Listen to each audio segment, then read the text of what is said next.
These are the focus tonight. Petros-Petronas agreement to be announced soon. 18-month timeline expected for AirBorneo operations. 1,000 ringgit assistance for flood victims to be disbursed soon.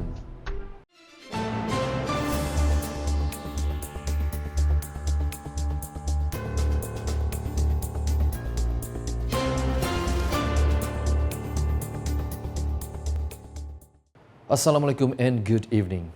The recent oil and gas issue between the federal government and the Sarawak government has sparked various speculations, especially on Sarawak's claim over the sole aggregator of gas in the region. Sarawak Premier Datuk Petinggi Tan Sri Dr. Abang Abdul Rahman Zohari Tun Datuk Abang Openg said the matter has already reached a conclusion, but some information has been misinterpreted. Sudah ada finality, hanya ada grey area yang salah tafsir. Apa nama tadi, salah Interpret. maklumat lah.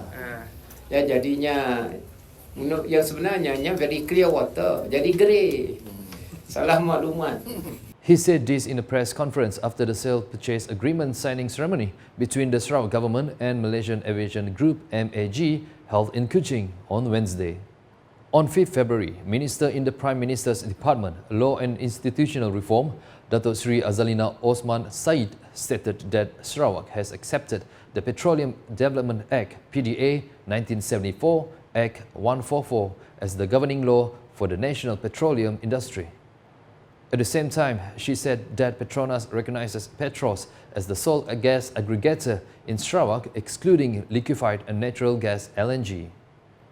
On another matter, the Sarawak Premier said the operations of AirBorneo are expected to take time as the transition of ownership from the Malaysian Aviation Group to the Sarawak government will require 18 months. According to him, this time frame takes into account the agreement with Maswing's current management, particularly its operations and the interests of Sabah. Itu akan kita bincangkan rakyat 3-2 bulan lagi. 1 bulan. Dia dapat kita nak ambil jet dalam masa 1 bulan. Kerana kita tidak ada jet, dia ada ATR. Ambil masalah. Transition pun lebih kurang 1 tahun, 12 bulan. Saya minta 18 bulan. Kerana there shouldn't be any disruption. Dia berjalan macam biasa. Dan dalam rangka masa itu kita akan explore to asset particularly jet. Kerana kita nak terbang ke KL dan ke KL ke Kuching ke Singapura, dan juga mungkin kalau persetujuan mungkin ke Jakarta. At a separate event, Datuk Petinggi Abang Zohari announced that AirBorneo is set to be a regional airline that will connect Sarawak with Singapore, Kuala Lumpur, Jakarta, Bali, Hong Kong and possibly Shenzhen in stages. According to him, this move will enhance connectivity of the state-owned airline beyond just Sabah and Kalimantan in Indonesia. We will develop our airline by stages and also depends on the market. But what is important is the business model will be different from the existing airline operating Malaysia. The business model, because we are on an island, you need a bridge.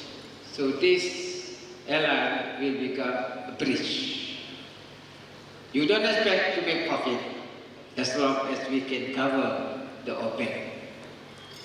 But the success will be measured by the whole GDP growth, the macro benefit from this airline.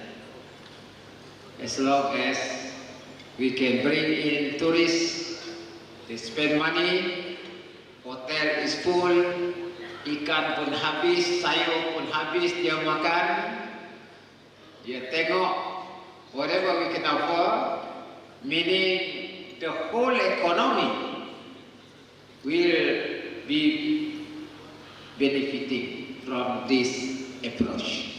Meaning the money circulating in the economy will increase and that will increase jobs. He spoke at the 2025 Chinese New Year dinner organized by the Federations of Chinese Associations Kuching, Samarahan and Serian Division in Kuching on Wednesday. Dato' Patinggi Abang Zohari added that AirBorneo will provide facilities to attract tourists and business people to Sarawak. A financial aid of 1,000 ringgit per head of household KIR affected by the recent floods in Sarawak will be disbursed soon. Sarawak Deputy Premier Dato' Ahmad Douglas Uga Embas said that the aid will be disbursed through the respective district and resident offices involving 4,966 KIR throughout the state. Oh, as soon as possible. Kita memang dah ada peruntukan. Cuma kita nunggu senarai to verify the list. Kita memang dah diputuskan dahulu bahawa setiap berlaku banjir ini, satu keluarga yang berpindah diberi RM1,000. So now TPM announced, so that's why there's ada peruntukan disalurkan to Sarawak 2.8 million untuk kita agihkan untuk itu. The Sarawak State Disaster Management Committee SDMC Chairman said this at the press conference after the Sarawak Flood Disaster Assistance 2025 handover ceremony by the National Welfare Foundation (YKN) at Wisma Bapa Malaysia on Thursday. Minister of Women, Family and Community Development and YKN Chairwoman Dato' Sri Nancy Shukri officiated the handover of 300,000 ringgit in assistance to the Sarawak government to help ease the burden of flood victims. Parti Pesaka Bumi Putra Bersatu (PBB) continues to play an important role in ensuring political stability, unity and economic development in Sarawak. Its GPD President Dato' Ahmad Awang Tengah Ali Hassan said with a clear direction and strong leadership, Sarawak is on the right track to achieve the status of a developed and high-income state by 2030. Ya, kita bersyukur ya dengan kekuatan yang ada, parti kita PBB mengutamakan kepada perpaduan rakyat ya, yang berbilang kaum, berbilang agama, budaya yang berbeza-beza. Dari segi landscape-nya pun begitu berbeza ya, latar belakang berbeza.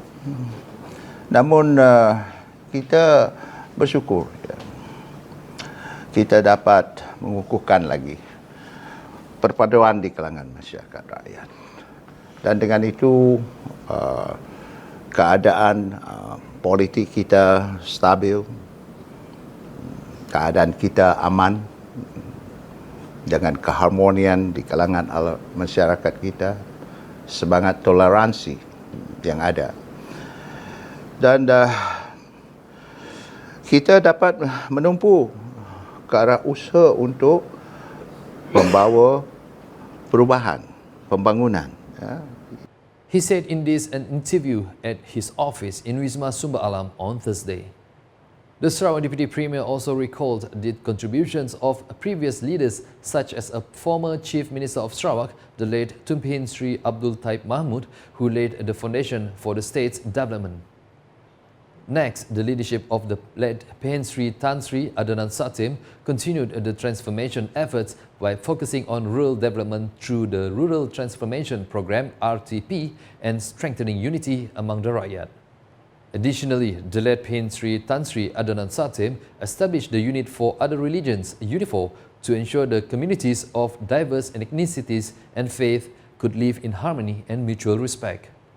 Now, the transformations agenda is continued under the leadership of the Sarawak Premier, who is also PBB President, Dato' Patinggi Tan Sri Dr. Abang Abdul Rahman Zohari to Dato' Abang Openg. Dato' Ahmad Awang Tengah explained that in facing the post-pandemic economic challenges, the state government has introduced the Post-COVID-19 Development Strategy (PCDS) 2030, focusing on economic prosperity, social inclusivity and environmental sustainability.